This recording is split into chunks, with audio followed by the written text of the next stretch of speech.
Desde que el ser humano reflexiona acerca del mundo que lo rodea, intenta descifrar las vastedades del universo. Sin embargo, el enigma de los límites del espacio recién podrá ser resuelto por un astrónomo estadounidense.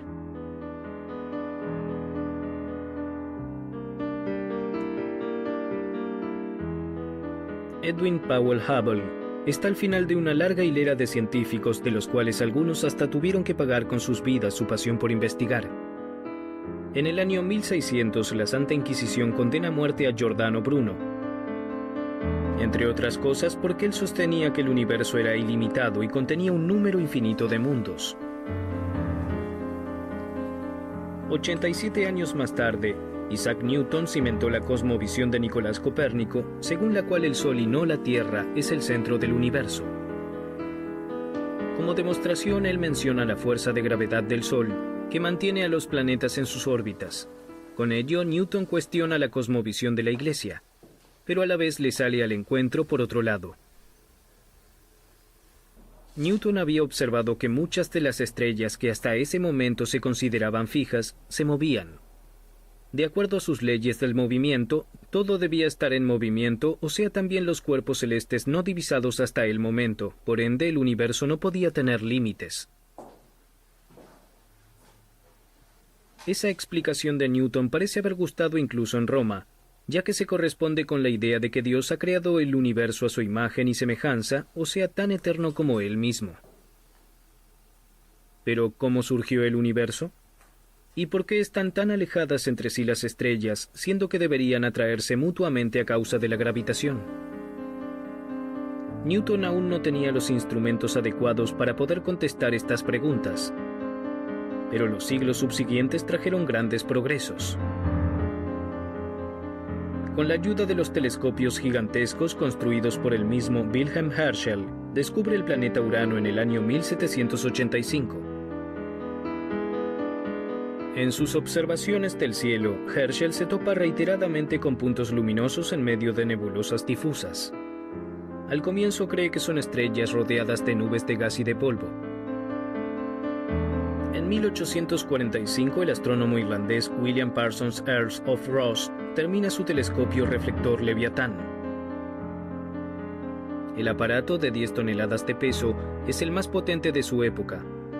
Rosse es el primero en reconocer la estructura espiralada de las nebulosas, sin saber que se trata de galaxias. Su dibujo es asombrosamente detallado y exacto si se lo compara con una foto de la galaxia. Pero mientras se descubren cada vez más nebulosas, sigue faltando un modelo para explicar la naturaleza de las galaxias. Este hombre habría de resolver el enigma. Edwin Powell Hubble nace el 20 de noviembre de 1889 en Nashville, en el estado norteamericano de Missouri, como hijo de un promotor de seguros. Desde muy joven siente pasión por la astronomía, y un viaje a la luna de Julio Verne es una de sus historias favoritas. Más de una noche el abuelo lo deja observar la vastedad del cielo estrellado a través del telescopio construido por él. Los negocios del padre llevan a la familia a Wheaton, un suburbio de Chicago. La noche del 23 de junio de 1899, Edwin puede permanecer a la intemperie junto con su amigo Sam para observar un eclipse de luna. Un grandioso espectáculo para ambos.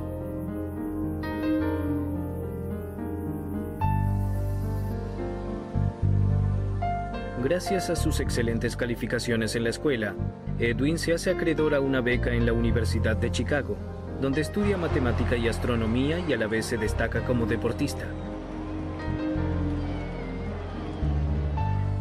Pero a pesar de que su pasión es la astronomía, se somete a la voluntad del padre y viaja a Inglaterra en 1910 para estudiar Derecho en Oxford, aunque sin demasiado interés ni éxito.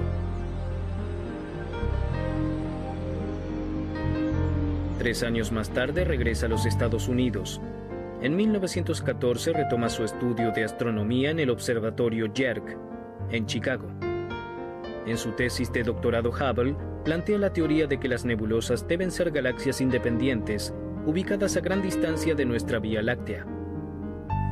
Sin embargo, para demostrar su teoría tendría que poder medir esas distancias. A tal efecto se usan estrellas que oscilan en su tamaño y luminosidad, las llamadas variables cefeidas, que han demostrado su utilidad como una especie de metro astronómico. Para localizar esas cefeidas, en 1919 Hubble se traslada a Pasadena, al observatorio Hale sobre el monte Wilson. Allí, un año antes, se había puesto en funcionamiento el telescopio más potente del mundo con un espejo de 254 centímetros de diámetro. Hubble se dedica primero a la nebulosa de Andrómeda, la única galaxia que se puede ver a simple vista desde el hemisferio norte. Allí él espera encontrar cefeidas.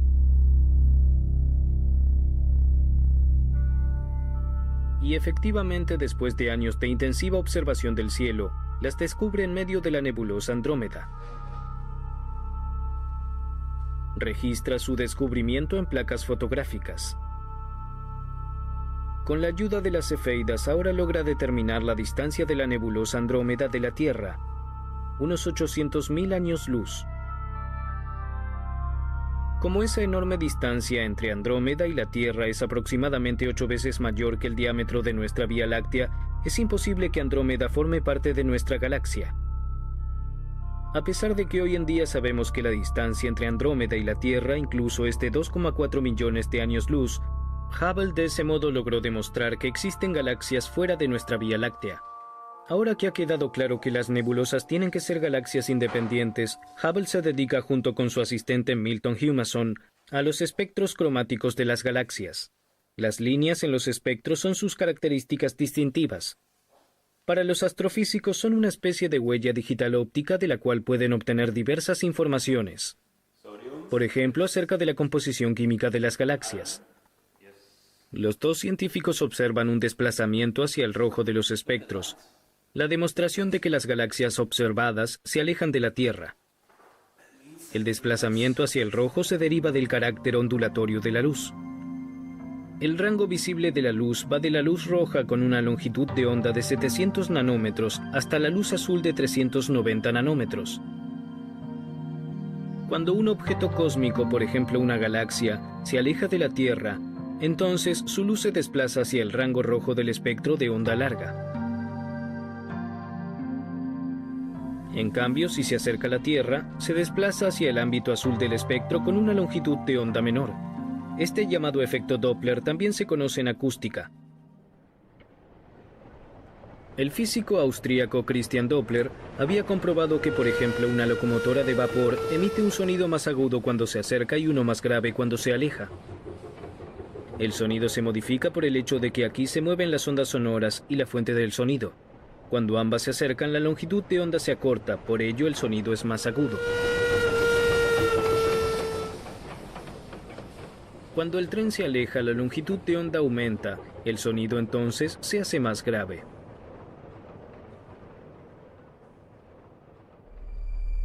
Trasladado a las galaxias, esto significa que aquellas que presentan un desplazamiento hacia el rojo se alejan de la Tierra. Las galaxias estudiadas por Hubble en su mayoría efectivamente presentaban desplazamiento hacia el rojo, y cuanto más alejadas estaban las galaxias, tanto más intenso era ese desplazamiento hacia el rojo. Eso significa que las galaxias más lejanas son las que se alejan de la Tierra a mayor velocidad. Esta relación de distancia y velocidad ingresó a la historia como efecto Hubble. Es la demostración de que el universo se expande y las galaxias se alejan unas de otras, como puntos sobre un elástico que se estira.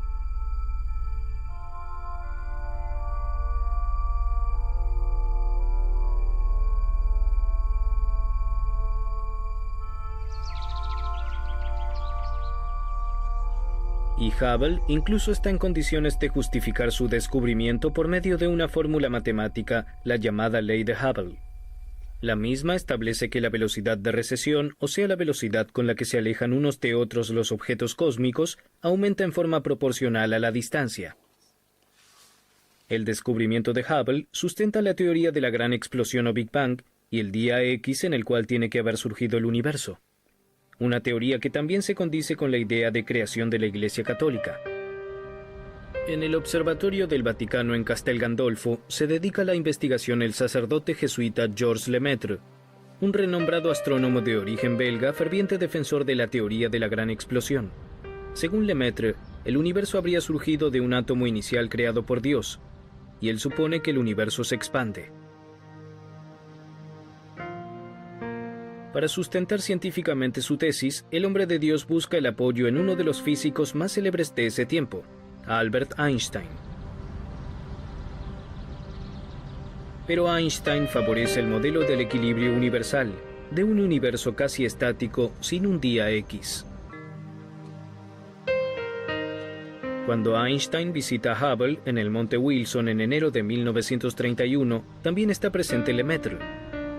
Después de que ambos le han expuesto sus ideas, Einstein reconoce haber incurrido en un error de razonamiento. Pero también hay científicos que combaten la idea de la gran explosión. El que se opone más tenazmente a ella es el astrónomo británico Fred Hoyle. Hoyle exige una demostración para la gran explosión, exigiendo como mínimo ver vestigios de la misma. En 1948, los físicos estadounidenses George Gamow, Hans Bethe y Ralph Affer publican un artículo en el cual describen el fósil de la gran explosión como calor residual en el espacio, como la llamada radiación de fondo. Pues ellos parten de la idea de que el Big Bang tiene que haber liberado un calor descomunal. Es verdad que el universo tuvo más de 13.000 millones de años para enfriarse. De todos modos, ellos esperan encontrar por lo menos una mínima radiación de fondo levemente superior al cero absoluto de 273 grados Celsius bajo cero. A mediados de los años 60, la Bell Telephone Company realiza pruebas de la transmisión satelital de señales de radio. Durante las mismas, los ingenieros Arno Penzias y Robert Wilson registran una interferencia permanente. Para identificarla miden la temperatura de la radiación interferencial y la comparan con la del helio líquido. La temperatura de este no difiere en más de 2 grados del cero absoluto.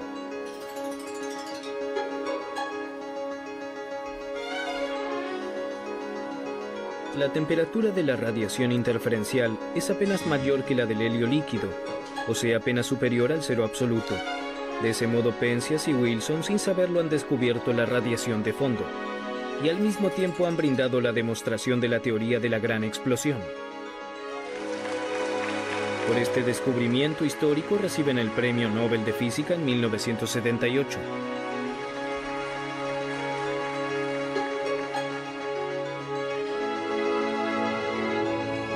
El desarrollo técnico muy pronto brinda nuevas demostraciones del Big Bang.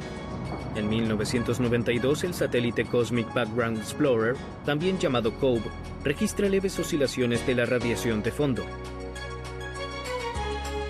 El mapa del COBE muestra una imagen del espacio aproximadamente 300.000 años después de la gran explosión.